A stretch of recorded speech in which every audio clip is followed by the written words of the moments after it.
Hello, ladies and gentlemen, and welcome to the Chamber of the Wraith. My name is Brian, and tonight we're going to be tackling my least favorite newcomer in Mortal Kombat 11.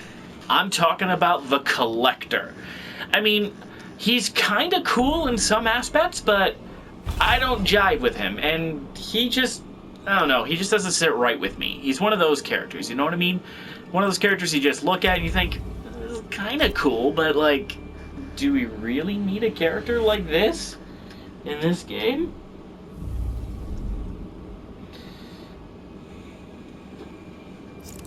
But that's neither here nor there. We're here to talk about that six-armed bastard. So, we'll go with Kollector, and we're actually going to be doing something that I don't normally do. First, we're actually going to be beating up on Cabal, because I want to kind of set up Cabal, because he's somebody I take a particular interest in. But I also want to go directly into tournament variations, because fun fact, Kollector has enough in the way of gear moves and abilities, just enough to have exactly 3 variations. So we can start from Back in the Pack, and because I don't believe Back in the Pack actually changes anything, we can use this as our starting point.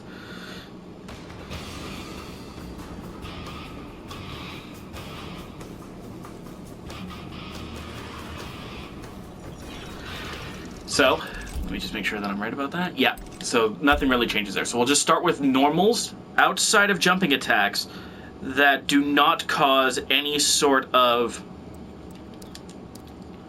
that do not go into any sort of combo. I think that's that. That... No, that one does. That one does not. That one does not. That one is a sweep. That one does not. That one does not. Kura Slam and Kura Heal. Wonder if Kura means anything. I'd be very curious about that.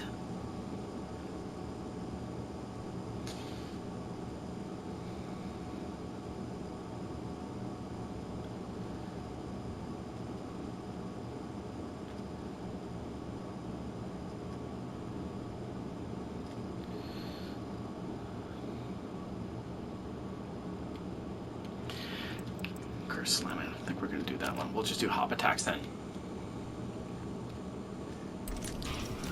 Okay, starting off. Oh wait, I almost forgot. Needs to be auto and random and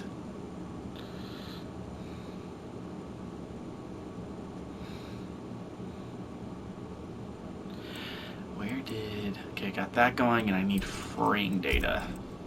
Is, I believe, over here. And easy crushing blows, just to kind of get away with that, because we will be talking about the throws. Okay, so, first let's start with Bloody Nails. An 8 frame down 1, that is -5. Nothing to write home about, it's just a quick poke. Rising Claws is a 10 frame uppercut just like Cetrion, but has much more range because of the odd angle. And this, of course, has the universal crushing blow. That ends there.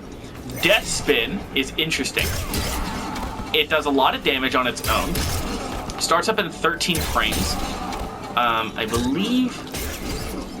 Yeah, it's -5 on block, which the uppercut is -9 or -19, depending on flawless block. Then we have... The thing about this is that it's special cancelable, allowing us to use this to anti-air and then potentially get something out of it. And it does decent damage too, so this is a good way to close out a round with a really nice anti-air, which sets up some range. Then we have Leg Check, which is a 9 frame down 1. It looks faster than 9 frames, but it's 9 frames. And it has really good range because of how low it is. It's micro walk forward and you can hit them with this. It is -6 on block, meaning that Raijin Raiden can punish this thing on block. But that's the only exception. And even then, it has to be at point-blank range. At its kind of good footsie range, you don't have to worry. Then we have Mace Drop, which is similar to Death Spin, but trades its anti-air properties to allow you to combo on the ground with less scaling. So what a lot of collectors might do is if they expect you to combo, or in the middle of a combo, like let's say...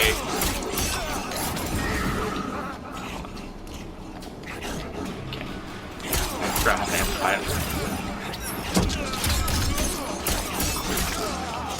And then they get really good damage, because Kollector is definitely not short in the damage department. And then we have Low Mace, which is kind of like down 3, but it doesn't offer up his own hurt box. And of course it's -4, so it's actually slightly safer on block to boot. Now let's talk short hops. Menacing Fist is a 12 frame overhead, that's -17 on flawless block, and -12 outside of it. And Dead Kick is 9 frames, but -15 on flawless block and -10 overall. It's really fast. Again, this is 9 frames and active for 3, whereas the Fist is active for 12. So you can catch people with Dead Kick better, but I think it suffers a little bit in the range department in order to compensate for that. Then we have his get-up attacks, and both of his throws can Crushing Blow. So we'll start from his throws. These both Crushing Blow in the same way. If the opponent fails a throw attack, they get this. The only thing is that I wish that they had kept the full back throw animation, just because it kind of feels a little clunky when it's 2 clunks, but if it's like wham, wham, then wham for the big Crushing Blow, and then do that, I think it would have just felt better. But that's just an aesthetic thing. It doesn't really matter in the grand scheme of things. Then we have, of course, this. We have to talk about wake-up attacks real quick. So, first up, we have Flailing Mace, which is his wake-up launcher. Really good range, 9 frames, and launches the opponent for potential combos. So, and remember, because Kollector has that down back 3, which is really, really good, you can actually get combos in situations where normally you might not expect it. And I even messed it up. But the fact that you can even get your bolas out,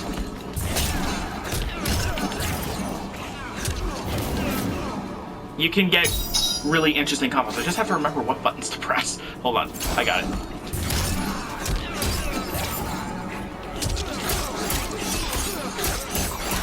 Look at that. That was 25%. Yes, it did cost technically 3 bars, but because of the length of that combo, I have breakaway back, basically by the time everybody recovers. So I can begin to break away if I really need to. And then there's Rising Flames. Really nice, very fast, 7 frame, get off me. On block, Rising Flames is -10, and Flailing Mace is -17. Both really punishable, but because of the speed of Rising Flames, your opponent might not be able to... Hang on, what was I saying? The opponent might not expect it to be that fast, so that you might be able to catch him that way. That's what I was trying to say. Now let's talk about combo strings, because Kollector has a lot of these, and quite a good handful of them actually do Crushing Blow, so it's really good to know. And then I think that's it. Okay, let's start with Price to Pay. This is his basic string. It knocks the opponent airborne, but is not special cancelable. This is an ender. But it leaves the opponent, it leaves Kollector at +30 on hit, allowing you to move in. In the corner, you might think, could combo. It cannot. Even with the... Because his fastest button is 8 frames, you'll never catch somebody with this. So just treat it as an ender and you'll be well on your way. Chaotic Magic is a really high damaging string. Look at that. Almost the same damage as an uppercut off of a single string. It comes off of a 15 frame mid, not a low, it's a mid, that has no hurt box on its own because it's magic. Also of note, I should probably put this back, -6 on block for the full string. So you shouldn't, and it doesn't look like there's a flawless block gap in there, so you're fine with that. And Chaotic Magic doesn't even come out. Only the Magic Blast does, and it's minus 11 on Flawless Block or normal. So even at kind of max range, it's minus 11. Some of these attacks are fast enough to catch Kollector from here, but you'd want to use this to end a combo like this.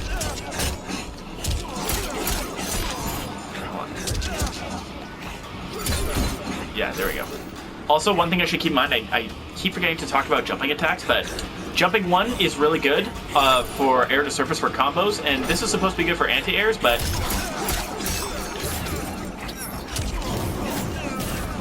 as you can see, you can still use it for combos. And jump kick, nothing to write home about. It's just a really good jump kick. Slice and Dice is one of 2 strings to come off of forward 1-2, which also has Debt is Paid. Now, the reason why these strings exist is that while this part of the string is minus 7, the overhead is minus 14. That is Debt is Paid. Or you could go low for minus 15. So there is a native mix-up element here. Or you can try and go for a chakram if you're going to try and catch your opponent off guard, but I wouldn't recommend it. I don't believe these attacks have flawless block gaps, but let's just make sure. Nope, overhead does not. And the low does not either, so there's no flawless block gap in there. But the thing about this string is that they're both unsafe. Remember, it's minus 14. Forward 1 is minus 1, so it is basically neutral. And the double hit here is minus 7. So it's punishable by somebody with a 7-frame jab. Kollector is not one of those characters, but Scorpion is, for instance. Next we have Play for Souls, which is the optimal ender because it does 154 damage. You can even leave him restanding to reset the block, or of course, wallop this. If Play for Souls counters or punishes an attack at any point, it's a crushing blow for really good damage. But to show the effectiveness of this as a combo ender, I messed that up, but as you can see, I did it too early.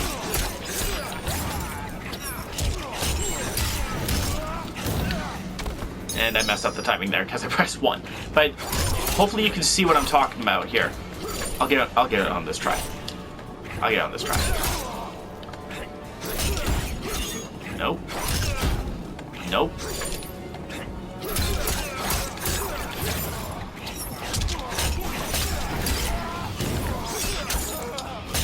Bam! Look at that, 33%.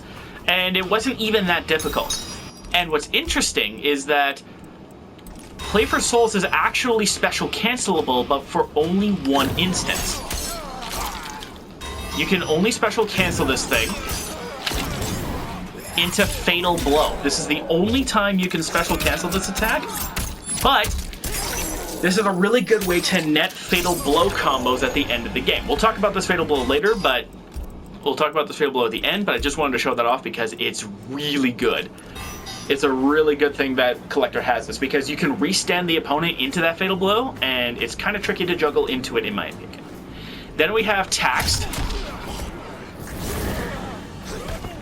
which is actually, I guess, the optimal ender, but the difference is that while Play for Souls does not switch the corner, Taxed does. So you'll be forced to switch corners, but if you get this,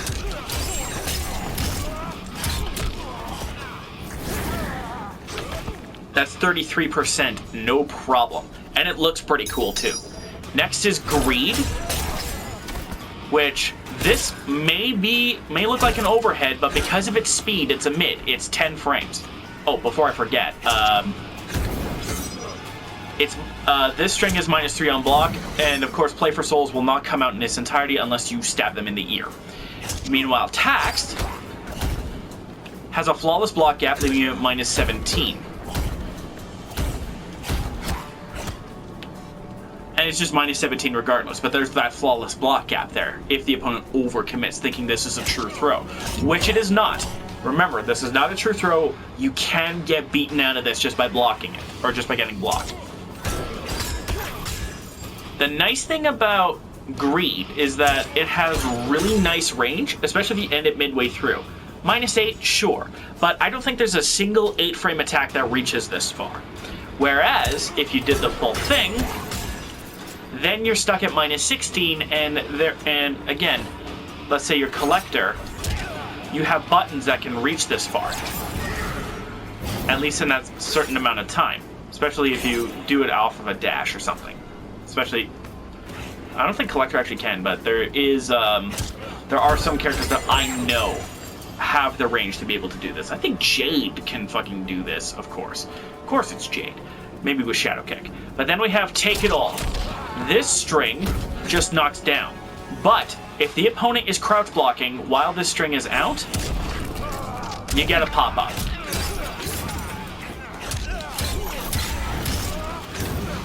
But because it's a pop-up, you need to be mindful of your juggles. Because of how fast he fell off of this string, it was a lot harder to catch him with this string. So it might be better to just go for gutted. Let's try this.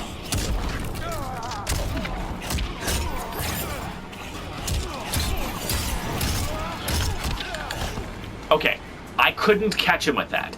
But it just goes to show that Take It All is decent as an ender. The problem is that Take It All requires the opponent to be crouch blocking without any block stun. And I don't think Kollector has a native low special move off the top of my head. So the mix is not that easy to get. But if you manage to catch him at this, then they're in trouble. Then there's Take and Deny, which is an interesting string.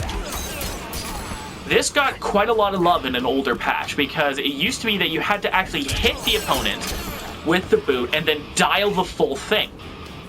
But now you actually don't have to. From here, I can just throw stuff. Throw this out, and I can straight up get a combo off of that. And back in the pack, actually, I can actually do stuff like throw this out, and then teleport. And now I'm in your face. Now that used to not be possible, but now it is. But here's the thing. While it comes out on block and is -19,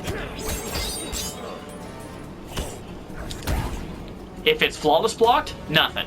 You don't throw anything out on flawless block. It's like how low pokes can't be special canceled if they're blocked or flawless blocked. Then there's Ravages of Time, and this is the string that that you should be using if you're playing Kollector. This is your native juggle. It's really good range and launches the opponent stupid high in the air. It used to be that this was basically an ender if that. You didn't be. Fun fact, at launch, you weren't able to combo into this normally, I don't think. I know you weren't able to combo into this at the beginning, but I don't think there was a way to do it, but there might have been. But that was one of the first things they did to try and make Kollector actually be in the game. They gave him this, which allows him really good combos. As you see, when you go for any sort of conversion, you always go for 3-3-4. Because it launches really high in the air, and then you can get your combo damage. The trouble is that this is like Sonya Blade's back 1, 2, 3. It doesn't launch multiple times, and, of course, is very unsafe. And I don't think that hit even comes out on flawless block, it looks like. There's a flawless block gap in there.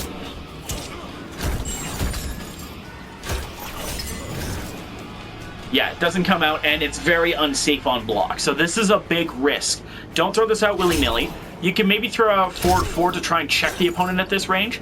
And if you do, by some miracle, happen to connect it, I mean, it's -14, so if an opponent does something that's, say, -15, and you think, oh, they're out of reach, lol, no.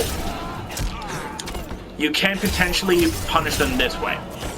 But remember, this is a high, so they can duck this neutrally. And if they neutral duck it and see it go over their head, wham!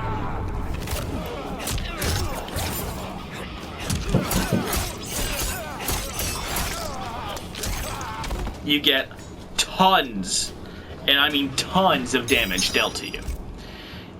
And finally, we can talk about special moves. And I'm gonna do something I don't normally do, because it's the Kollector, I'm going to... I don't really have much of an option, eh?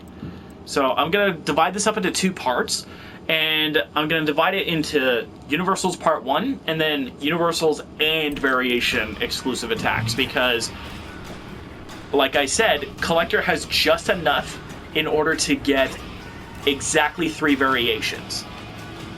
So first, let's start with Demonic Mace. This thing is a 29 frame wallop that can hit from the start of the round. It's active for 10 frames and is, I don't think, safe on block. It's minus 14 and has a lot of pushback. And while this would have been an interesting thing to try to go for that, I don't think you have the reach. You can cancel it at any time for free by pressing down, down. And it does take a little while for you to get your stuff back, but you can charge it. And if Demonic Charge is fully charged, you get a Crushing Blow for 26%. Not bad at all. Shotel Fury is a sort of auto combo. It's a 5-hit attack that if the second hit connects, you get the rest of it out, and it does really good damage. Most Collectors will end their strings with this. So if we were to say, do this,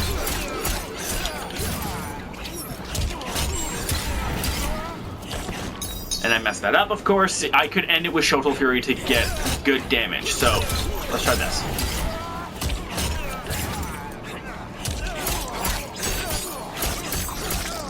Just as an example. And if I were to amplify it, I can either throw him forward or throw him back for actually pretty decent damage. However, a lot of people have trouble blocking this attack, and I'm going to tell you right now how you deal with Shotel Fury. To beat Shotel Fury, remember it only hits twice. It only hits twice. Once that second hit comes out, go for your punish. Collector's minus 17. I guarantee you, at this range, you have something that can punish. Throw is 10 frames. Uppercut is between 9 and 15 frames. Standing 1 can be 7 to 10 frames. You have options. You can get a full combo punish if you block Shotel Fury. A Kollector that does this on block is either new to Kollector, stupid, or is thinking, hey, this has worked for me online countless times, I think I can get away with it. Show the Kollector that they can't get away with it. They try for it, they block it, and in fact, I'm going to do one better and show you what I mean by that. Because some characters, remember, they can Crushing Blow on a punish. So if I'm Cabal, I can show you that... Look at that. 211 damage for that. No sweat. Whereas, if they land it, they get 115 to maybe 150. But remember, I can get more.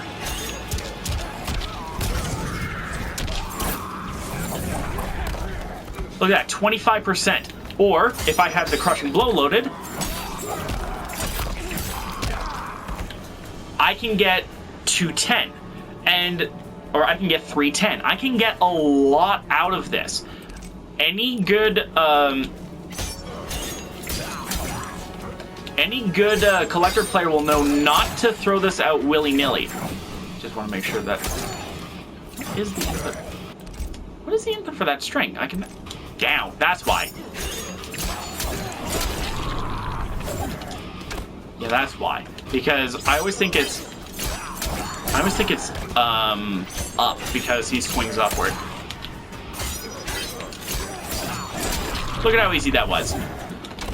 And of course, that was a 17 frame punish. This is or a 15 frame punish. This is right in that butter zone.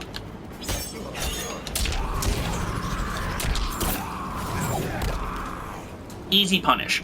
That's the thing about Shotel Fury. This thing is one of the tougher special moves to block at a beginner's level because, again, it hits twice. You might not expect it to hit twice, but it only hits twice. All of this fancy stuff that he's doing only happens if the move actually connects. So if you were to block this, it's open season, man. Go nuts. show Kollector who's boss. And then let's talk damned Bola. This is, like Demonic Mace, a delayable attack. I can hold it, wait for it, and fire. And then it automatically does damage because it actually mostly focuses on damage because this is supposed to be a kind of projectile.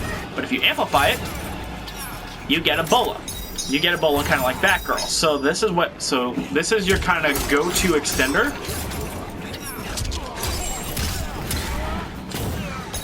And you can get extensions that way. Can I get? Yes, I can. So I could do something like this.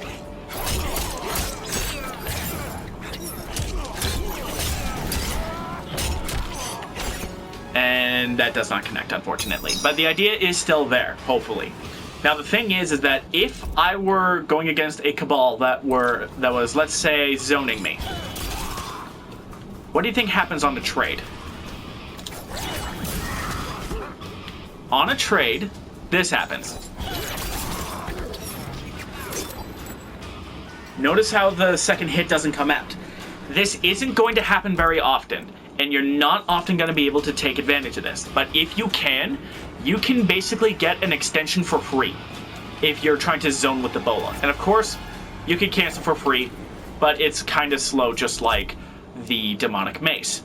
Now let's very quickly talk about the final universal attack, and then we can make mention of the universal, or of the variation exclusive attacks. Let's start with Relic Absorb. This allows the Kollector to absorb projectiles. So, again, if we do this, I've just absorbed a projectile. Now, what happens if I absorb a projectile? Well,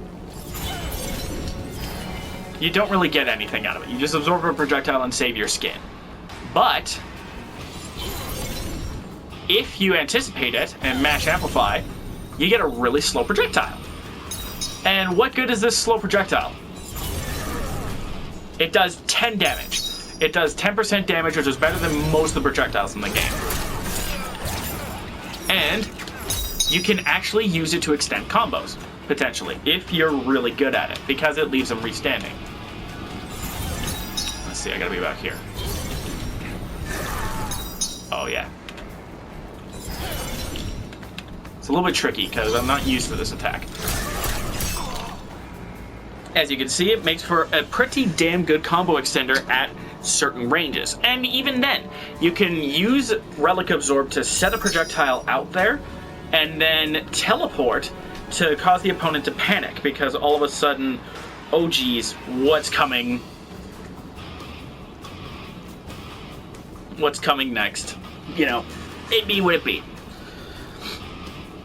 What's coming next? Uh-oh, there's a teleport. Uh-oh, there's a slow projectile. Oh, he's grabbed me! Oh, God! Speaking of grabs, let's finally go into variations. Now, the thing is that we'll start with the non-grab. We have Up Demonic Mace, which is basically the same as the straight mace. It doesn't have a crushing blow, but that's the only difference, and its trajectory. This can actually be good for catching people trying to jump at you, trying to jump over your bolas. You jump over your bolas, they maybe see you make a move, and then they think it's a bola, so they jump on instinct, you clobber them with the Up Demonic Mace. It's nothing to write home about, it's not great, but it's not terrible either.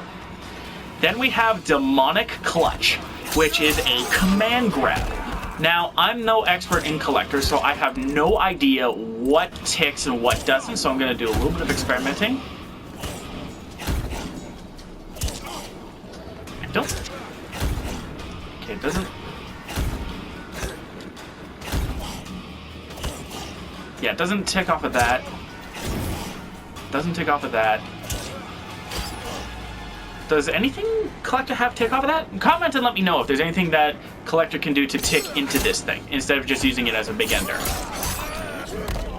But this also has a crushing blow. And I should mention that I don't think anything else he has a crushing blow. Relic Absorb definitely doesn't. Yeah, Up Mace does not have, and Shotel Fury definitely does not. But in order to get this crushing blow, you have to beat a get-up roll. Catch him with this.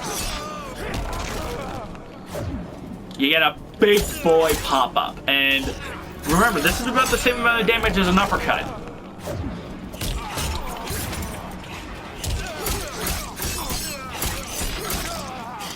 So look at that, 41% because theoretically you tried to roll and I got a command grab out of it. Not bad.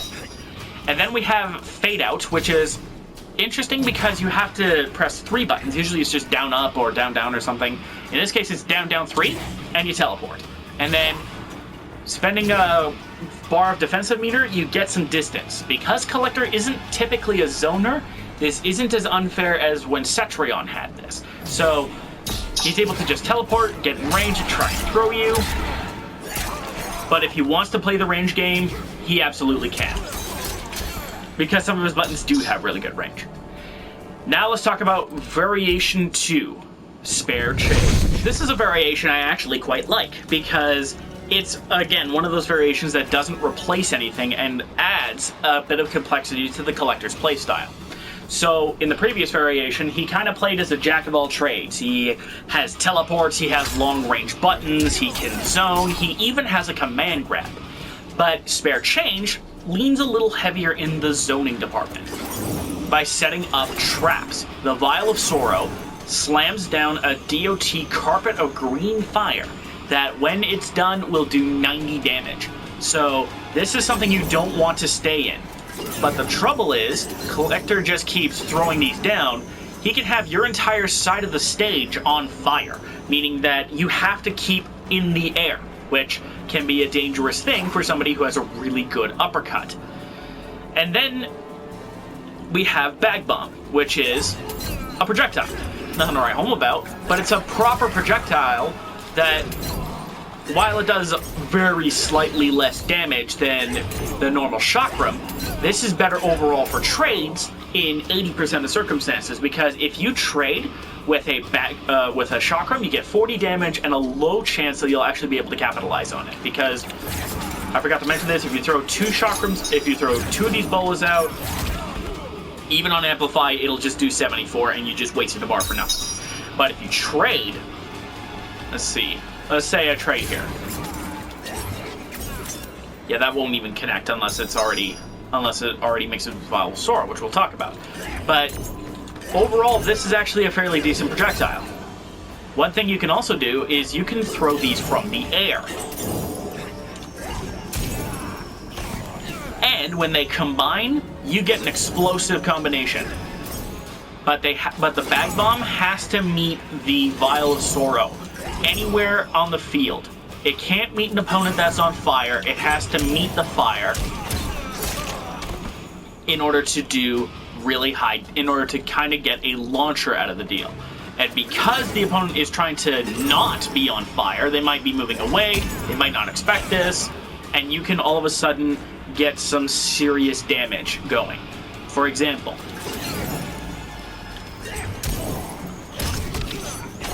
and I flubbed that up. Hold on. I did that too early. Here I go.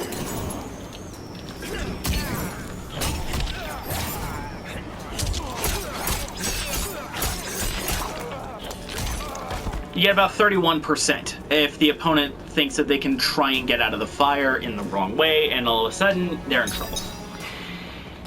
Here's the thing, as well.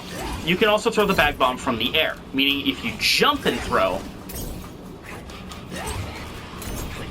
you can potentially cover almost full screen. So it's not a no. So these are overall not harmful abilities at all to have, but but they aren't the best enough to turn Kollector into a full-blown zoner, which is not his game design, I don't think. Like, if he were a keep-away character, I should say, not zoning, because zoning can be as simple as just playing ridiculously long-range footsies. Like, Doublesome is a zoner because of his heavy punch and heavy kick that he's had for 30-plus fucking years. But in combination of 4-3, 1-2-3, chakra, that's in the next variation, the bola, the Bag Bomb, the Sorrow, he can control space really well, and that's the epitome of a really good zoner. But instead of having a couple of really strong tools, Kollector has a lot of okay ones, and that is his secret. He has decent enough tools for so many situations that he ends up being fairly decent at it. And finally, we get to talk about Squander, the most famous and best variation that Kollector has, because it has everything Kollector could ever need to become terrifying. Oh, by the way, the bag bombs do not have a crushing blow, and they should be treated as regular projectiles. If you beat... first, let's talk about War Koi Toss, which is a replacement for the chakra, or for the bola. Same basic idea. And Relic Lore, which we'll talk about later, is -9, but I believe there's a double flawless block cap in there. Yeah, there is. So what good is War Koi Toss? First off, it's a lot better in terms of just raw damage. Look at this. It does like 75% more damage. You end a combo with this, and you have way more damage than if you ended it in bola. Almost 20%. And if you amplify it, similar basic idea to the bola in that you get a combo extender. And of course, because it's 70 damage, you can get more damage than you might expect. So,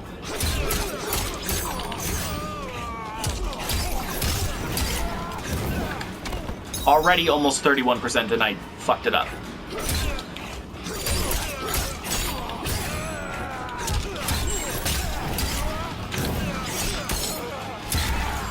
That was over Fatal Blow damage for the equivalent of half a bar because of regen time. Yes, I had to amplify the chakra, but it still did really, really, really good damage. And we haven't even talked about Relic Lure yet. It is the replacement for Relic Absorb, and it's really good. You pull him in and knock him down. Amplify to launch, so you can get combos going. But that's not all, folks. This is his armor break. And what a good one it is. Look at that, 283, which doesn't seem like much, but it already is equivalent to if I did this and then did an uppercut. It's actually even slightly better. But then you amplify. And look at that, I dropped it and I'm still getting 30%.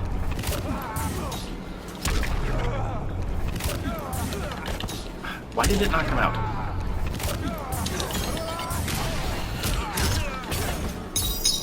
I'm just gonna end it with down back 3 just to make it easy on me.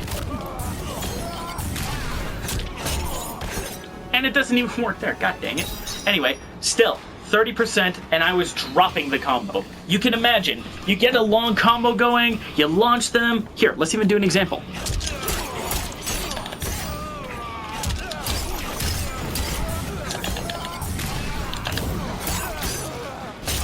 Look at that, 46% because you wanted to break away. Now, before this was an armor break, this is the best you can do.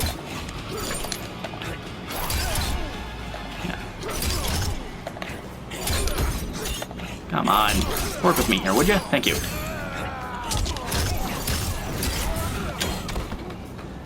$380, which is still really good. I should make that clear. It's still solid.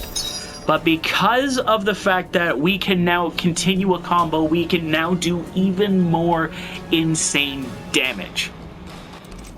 And finally, we get to talk about his Fatal Blow. A slight donation. It's 19 frames, and it does really good damage. And it has decent range, too.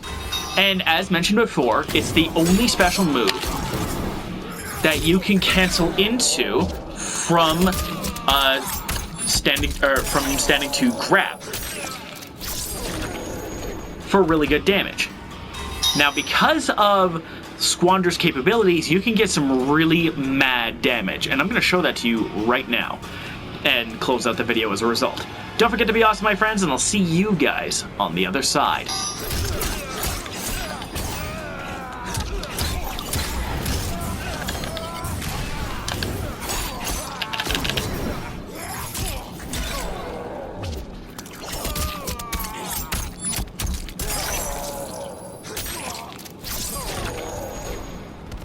That wasn't even optimal, I just realized.